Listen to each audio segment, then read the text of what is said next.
कहिए, झारखंड वालों को तो छूट है कुछ भी बोलने की। नमस्ते सर, मेरा नाम दीपिका कुमारी है। मैं आरजे को रिप्रेजेंट करती हूँ।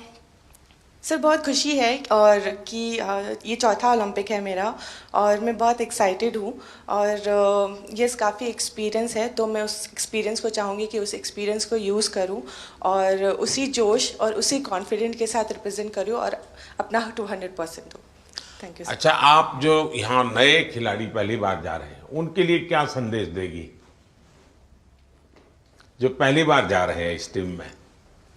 सर, मैं बोलूँगी कि डेफिनेटली कि एक्साइटमेंट बहुत ज़्यादा होता है, बट मैं उनको बोलूँगी कि उस चकाचौंध में वो ना घुसे, जितना हो सके वो खुद पे फोकस करे और इन्जॉय करे, पर पूरे फोकस के साथ, पूरे सेल्फ कॉन्फिडेंस के साथ। और मैं ये बोलूँगी कि मेडल जीतना है, उसके पीछे ना भागे, वो परफॉर्म करे, अच्छा परफॉर्म करे ताकि मेडल उनके पास आए।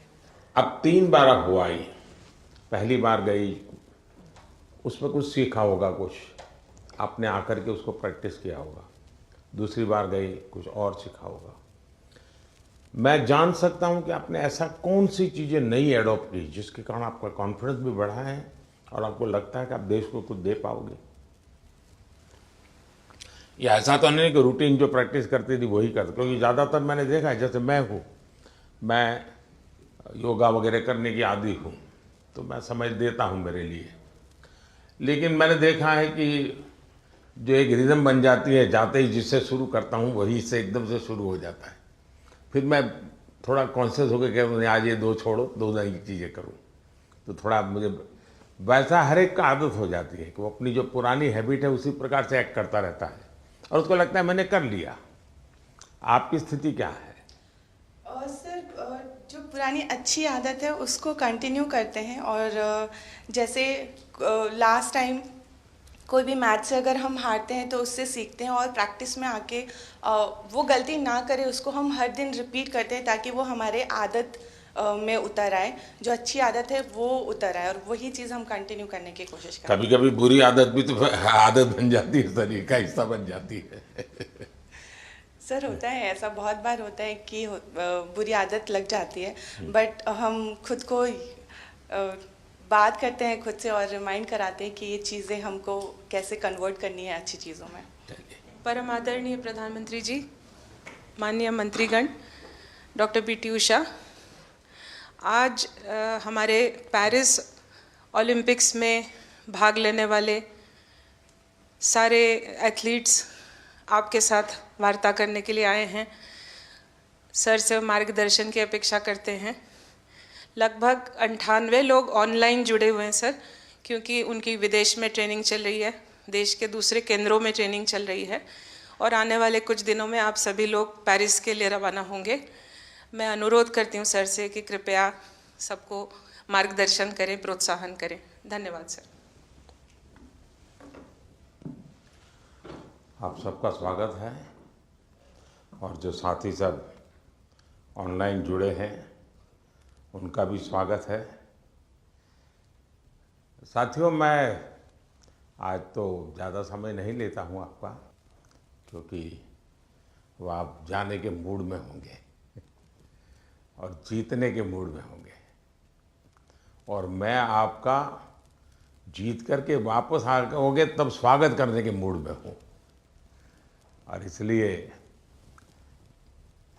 वैसे मेरी कोशिश रहती है कि खेल जगत से जुड़े हमारे देश के जो सितारे हैं उनसे मिलता रहूं, नई चीज़ें जानता रहूं, उनके प्रयासों को समझता रहूं और सरकार के नाते अगर व्यवस्था में कुछ बदलाव लाना है, कुछ प्रयास बढ़ाने हैं, तो इस दिशा में कुछ काम करता रहूं।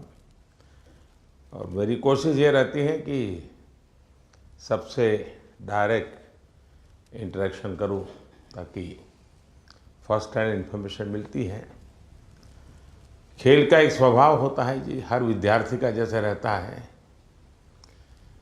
जब वो पेपर देने जाता है एग्ज़ाम के लिए तो पूरे घर को ऐसा विश्वास देता है उसके बाद आप चिंता मत कीजिए, मैं रैंक लेकर के आने वाला हूँ।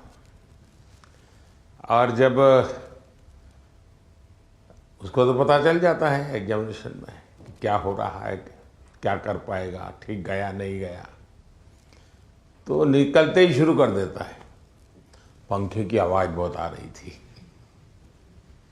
खिड़की खुली थी तो मज़ा नहीं आ रहा था, टीचर बार बार मेरी तरफ देखते थे। तो आपने देखे होंगे ऐसे स्टूडेंट्स, उनके पास बहुत सारे बहाने होते हैं और हमेशा वो परिस्थितियों को दोष देते हैं। और ऐसे लोगों की कभी जीवन में प्रगति नहीं होती है। वो बहाने बजाने में मास्टर हो जाते हैं लेकिन प्रगति नहीं कर पाते। लेकिन मैंने देखा है कि मैं कई खिलाड़ियों को जानता हूँ, वे कभी भी परिस्थितियों को दोष नहीं देते।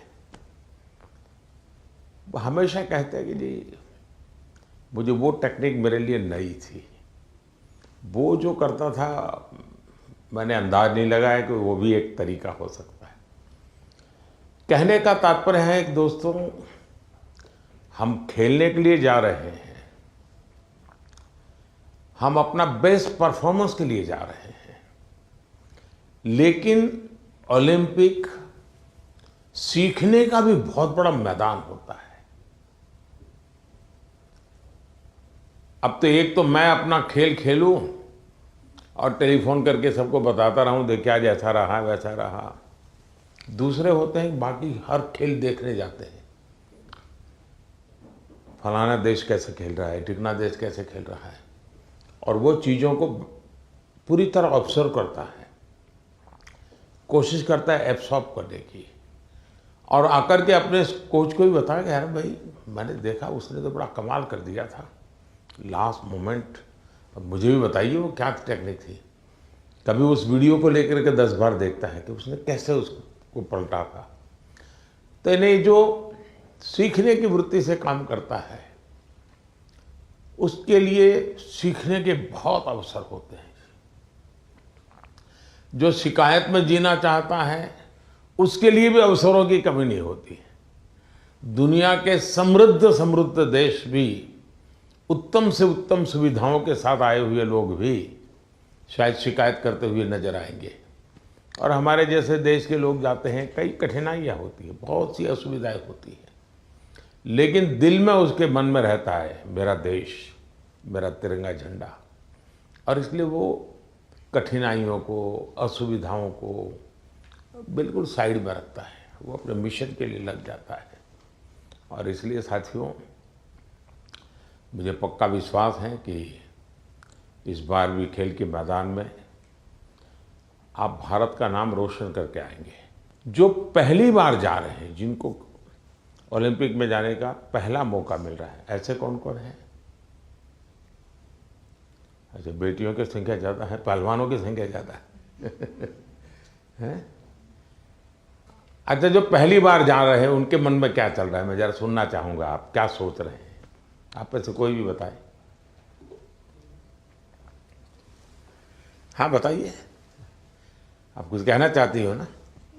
ये पीछे, हाँ हाँ बताइए। तो मुझे काफ़ी अच्छा लग रहा है कि मैं पहली बार। हाँ, अपना परिचय बता दीजिए। और मैं रमिता जिंदल हूँ। एयर राइफल शूटिंग में मैं पहली बार ओलंपिक्स में जा रही हूँ, तो I am very excited to go because Olympics में जाने का सपना तो स्टार्टिंग से ही था मेरा, जब से स्पोर्ट्स स्टार्ट किया है मैंने। तो मुझे काफ़ी एक्साइटमेंट भी है और साथ में मोटिवेशन भी है काफ़ी कि देश के लिए मैं कुछ अच्छा करके आऊँ वहाँ। आपकी ट्रेनिंग कहाँ कहाँ हुई है? मैं हरियाणा से हूँ, बट मैं ट्रेनिंग चेन्नई में करती हूँ। परिवार में भी और कोई खेल जगत से जुड़े हुए थे कि आपने नहीं शुरुआत की? नहीं, मैंने ही शुरुआत की है। अच्छा, वरना हरियाणा में तो हर घर में खिलाड़ी मिलेगा। बैठिए। और कौन कुछ बताएंगे अपना, जो पहली बार जा रहे हैं? बेटियां तो बहुत बता सकती है। दीजिए, वो बोलेगी कुछ। हाँ, मेरा नाम रितिका है और मैं हरियाणा रोहतक से हूँ। और मैं बहुत खुश हूँ। मैं पहली बार जा रही हूँ। एक्साइटमेंट भी बहुत है कि मैं अपना मैट पे प्रदर्शन दिखाऊंगी, पूरे देश की नज़र मुझ पे होगी और सभी लोग दुआ भी कर रहे हैं और मैं भी अपना 100% दूंगी। शाबाश। और बोलिए ना। हाँ दीजिए। आप संकोच कर रही है, बोलना है, आपको बॉडी लैंग्वेज कह रही है। मेरा नाम अंतिम पंगाड़ है और मैं 53 kg में रेसलिंग करती हूँ। मैं अभी 19 साल की हूँ और मैं ओलंपिक खेलने जाऊँगी। बहुत खुशी है मुझे कि भाई अभी तक ओलंपिक में सिर्फ कुश्ती में एक ही मेडल आया लड़के का और वो भी ब्रॉन्ज आया, तो मैं चाहती हूँ मैं इससे भी अच्छा मेडल लेके आऊँ। शाबाश। अच्छा, आप में से 18 से भी कम उम्र के कौन कौन है जिनकी एज 18 से कम है? एक, हाँ बताइए बेटा। Hi, I'm Dhinidhi Desingu. I'm 14 years old. I'm from Kerala, but I represent Karnataka generally. I am really excited to go to the Olympics this year as being a part of Team India. It's a great honor and a great privilege that I got to be a part with such an amazing team this year. I know that it's just the start of my journey, and I know that there's a long, long way to go for me and for all of us over here. I hope that we all make our country proud, and I hope that we come back with great achievements and lifetime goals. Wish all the best. अच्छा, जो लोग 3 बार से ज़्यादा बार Olympic में गए हैं, ऐसे कौन कौन है? More than 3 times. हाँ, जरा उनसे सुनेंगे। हाँ, मोर देन 3 टाइम्स। हाँ बताइए। हाँ कहिए, झारखंड वालों को तो छूट है कुछ भी बोलने की। नमस्ते सर, मेरा नाम दीपिका कुमारी है, मैं आरजे को रिप्रेजेंट करती हूँ। सर बहुत खुशी है और कि ये चौथा ओलंपिक है मेरा और मैं बहुत एक्साइटेड हूँ और ये काफ़ी एक्सपीरियंस है, तो मैं उस एक्सपीरियंस को चाहूँगी कि उस एक्सपीरियंस को यूज़ करूँ और उसी जोश और उसी कॉन्फिडेंट के साथ रिप्रेजेंट करूँ और अपना 200% दूँ। Thank you. अच्छा, आप जो यहाँ नए खिलाड़ी पहली बार जा रहे हैं, उनके लिए क्या संदेश देगी जो पहली बार जा रहे हैं इस टीम में? सर मैं बोलूँगी कि डेफिनेटली कि एक्साइटमेंट बहुत ज़्यादा होता है, बट मैं उनको बोलूँगी कि उस चकाचौंध में वो ना घुसे, जितना हो सके वो खुद पे फोकस करे और इन्जॉय करे, पर पूरे फोकस के साथ, पूरे सेल्फ कॉन्फिडेंस के साथ। और मैं ये बोलूँगी कि मेडल जीतना है, उसके पीछे ना भागे, वो परफॉर्म करे, अच्छा परफॉर्म करे ताकि मेडल उनके पास आए।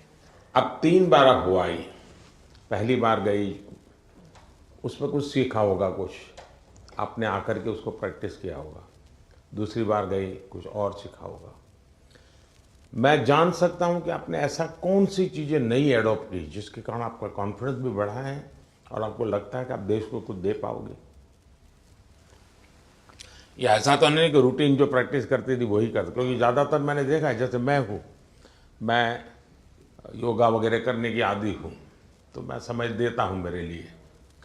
लेकिन मैंने देखा है कि जो एक रिदम बन जाती है, जाते ही जिससे शुरू करता हूँ वही से एकदम से शुरू हो जाता है। फिर मैं थोड़ा कॉन्शियस होकर कहता आज ये 2 छोड़ो, 2 नई चीज़ें करूँ, तो थोड़ा मुझे वैसा हर एक का आदत हो जाती है कि वो अपनी जो पुरानी हैबिट है उसी प्रकार से एक्ट करता रहता है और उसको लगता है मैंने कर लिया। आपकी स्थिति क्या है? सर जो पुरानी अच्छी आदत है उसको कंटिन्यू करते हैं और जैसे लास्ट टाइम कोई भी मैच से अगर हम हारते हैं तो उससे सीखते हैं और प्रैक्टिस में आके वो गलती ना करें, उसको हम हर दिन रिपीट करते हैं ताकि वो हमारे आदत में उतर आए, जो अच्छी आदत है वो उतर आए, और वही चीज़ हम कंटिन्यू करने की कोशिश करते हैं। कभी कभी बुरी आदत भी तो आदत बन जाती है, शरीर का हिस्सा बन जाती है। सर होता है ऐसा, बहुत बार होता है कि बुरी आदत लग जाती है, बट हम खुद को बात करते हैं खुद से और रिमाइंड कराते हैं कि ये चीज़ें हमको कैसे कन्वर्ट करनी है अच्छी चीज़ों में। चलिए, और कौन है जो 3 बार जा कर के आए हैं? नमस्ते सर, मैं पोअम एमआर एथलेटिक्स से हूँ।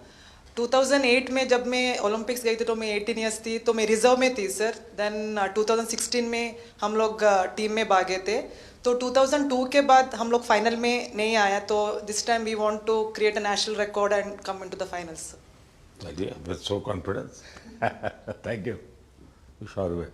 ये जो बाहर जो है हमारे साथ ऑनलाइन जुड़े हैं, वे भी कुछ अपना अनुभव शेयर करना चाहते हैं तो अच्छा लगेगा सब खिलाड़ियों को। कौन बताना चाहता है? हाथ ऊपर करके शुरू कर दीजिए। नमस्कार सर। नमस्ते। मैं पीवी सिंधु। सर मेरा अभी 3rd ओलंपिक्स में जा रही हूँ सर। तो फर्स्ट ओलंपिक्स में 2016 में सिल्वर लेके आई थी और 2020 टोक्यो में ब्रॉन्ज लेके आई थी। तो इस बार I hope I change the colour sir and I hope I come back with a medal. Obviously अभी बहुत एक्सपीरियंस से जा रही हूँ, but definitely it's not going to be easy, but I will try my best and hoping for another medal sir. Yeah. ये जो नए खिलाड़ी आ रहे हैं उनके लिए क्या कहोगी? बस फर्स्टली मैं बस ये कहती हूँ कि आई wish them all the very best. बहुत लोग ये सोचते कि ओलंपिक्स है कैसा खेलना, और प्रेशर भी बहुत रहता है, और कुछ लोगों को ये रहता है कि वो एक्साइटमेंट रहता है कि you know it's a first Olympics and we want to go to the Olympics.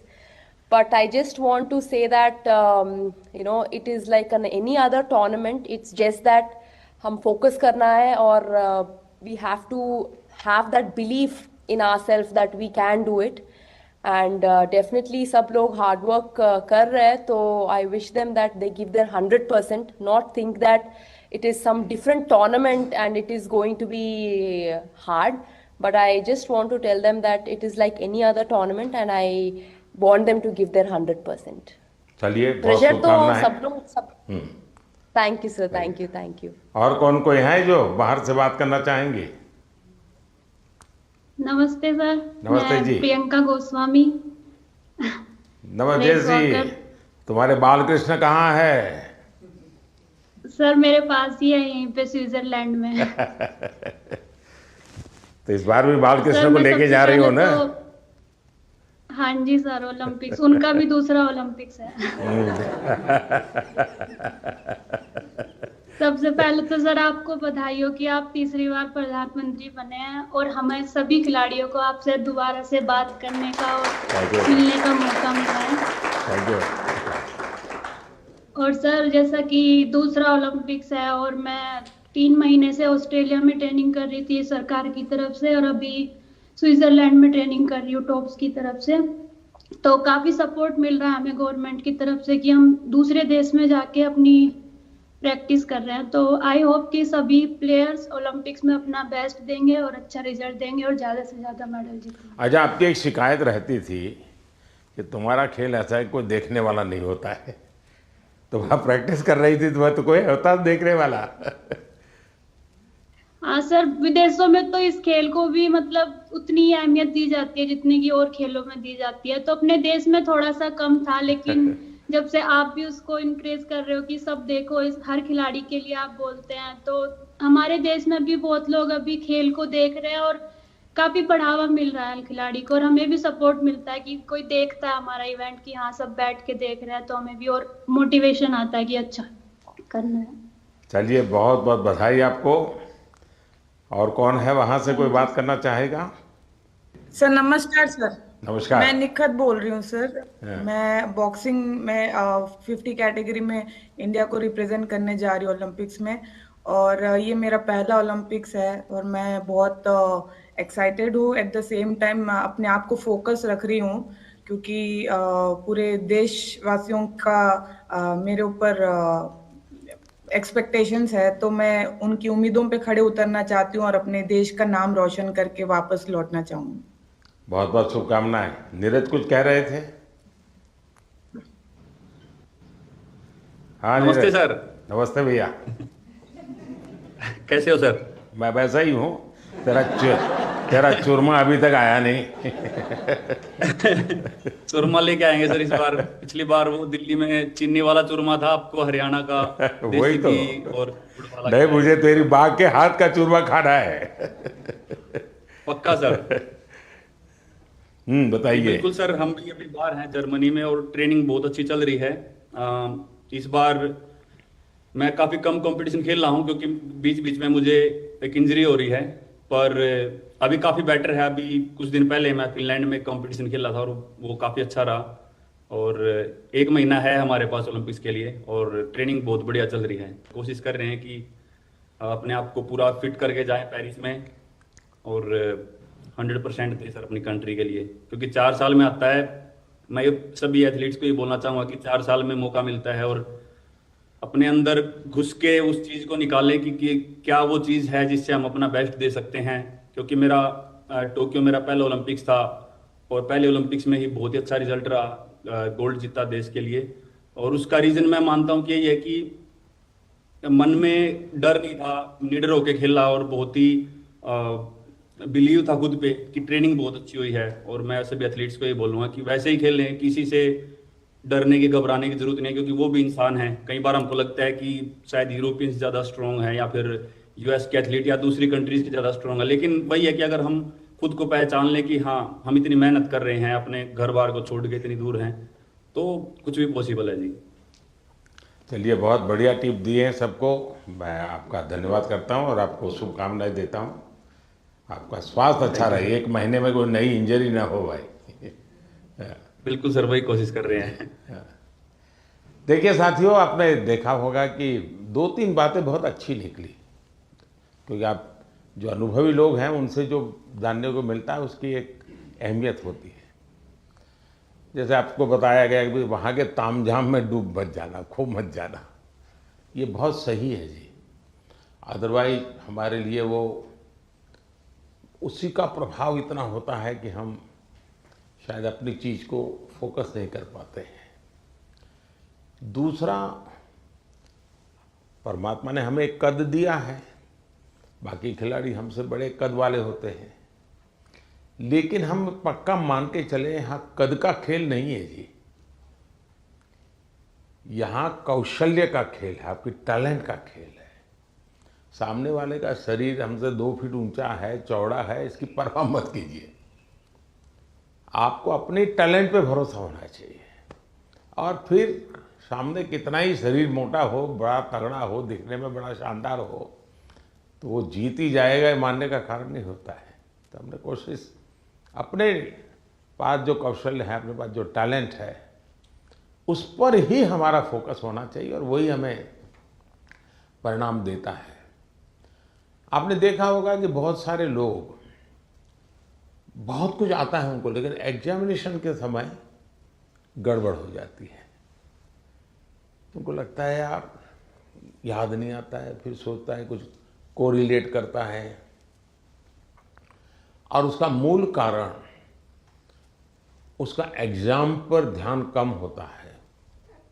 उसका मूल कारण होता है कि अगर मैं अच्छा नहीं करूंगा तो घर वाले क्या कहेंगे, अगर मैं मार्क्स कम लाए तो क्या, उसी प्रेशर में रहता है। आप चिंता छोड़ दीजिए दोस्तों, आप खेलिए अच्छा बस। अरे मेडल आते भी हैं, नहीं भी आते, क्या है, ये प्रेशर कभी मत रखिए। हाँ, अपना 100% बेस्ट देना है, ये मिजाज अपना होना चाहिए और उसमें कोई कमी नहीं होनी चाहिए। दूसरा, आप लोग जानते होंगे, आपको शायद ये आपके कोचेज हैं वो सब, या आपकी जो साइकोलॉजिकल जो ट्रीट करते हैं वो भी आपको समझाते होंगे। खेल जगत में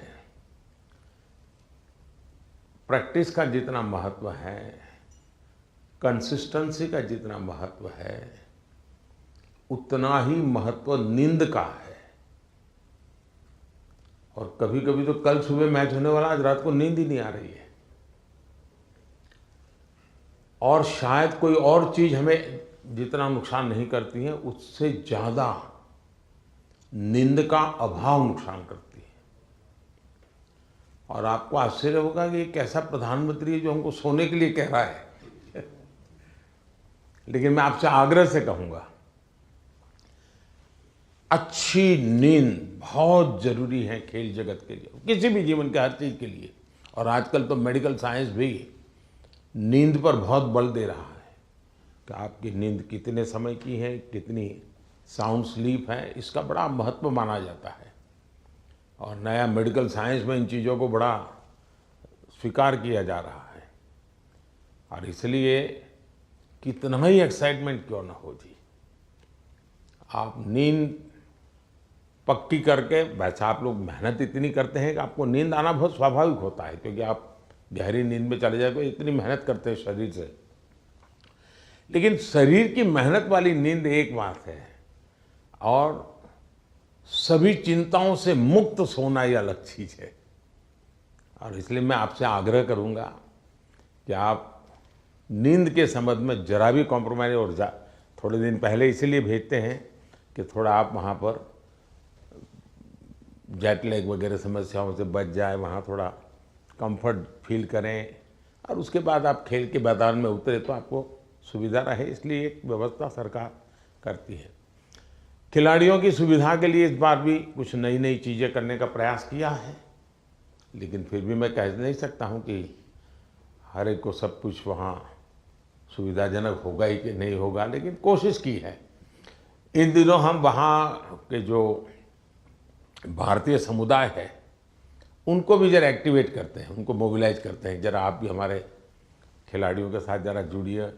कुछ डिसिप्लिन रहती है, इसलिए उतने तो निकट नहीं रह सकते, लेकिन फिर भी वो ख्याल रखते हैं, चिंता करते हैं। जिसका खेल पूरा हो जाता है उसकी तो भरपूर चिंता करते हैं, लेकिन हम कोशिश करते हैं कि एक प्रकार से आप लोगों के लिए कंफर्ट रहें, असुविधा ना हो, और आप लोग अच्छा परिणाम लेकर के आए। मेरी तरफ से आप लोगों को बहुत बहुत शुभकामनाएं हैं, और मैं आप लोगों का फिर से एक बार इंतज़ार करूंगा जब आप 11 अगस्त को तो सारा खेल पूरा होगा। आप में से लोग जल्दी जाएंगे, जल्दी आएंगे, ऐसा तो क्रम रहता है, लेकिन मैं कोशिश करूंगा कि 15 अगस्त को एक बार लाल किले पर जब कार्यक्रम होता है तो आप लोग भी उसमें उपस्थित रहें, ताकि देश देखेगा कि यहाँ से हमारे ओलंपिक खेलने के लिए जो गए थे, क्योंकि ओलंपिक खेलने जाना ये भी बहुत बड़ी बात होती है जी। खेल में क्या करके आते हैं वो तो उसमें 4 चांद लगा देता है, लेकिन देश के अंदर इतना सारा खेल जगत के लोगों का होने के बाद आप में से खेलो इंडिया से निकल कर के खिलाड़ी बने ऐसे कितने हैं? अच्छा, ये भी काफ़ी लोग हैं। तो आपका क्या, कैसा, कौन सा खेल रहा क्या है, बता दीजिए जरा।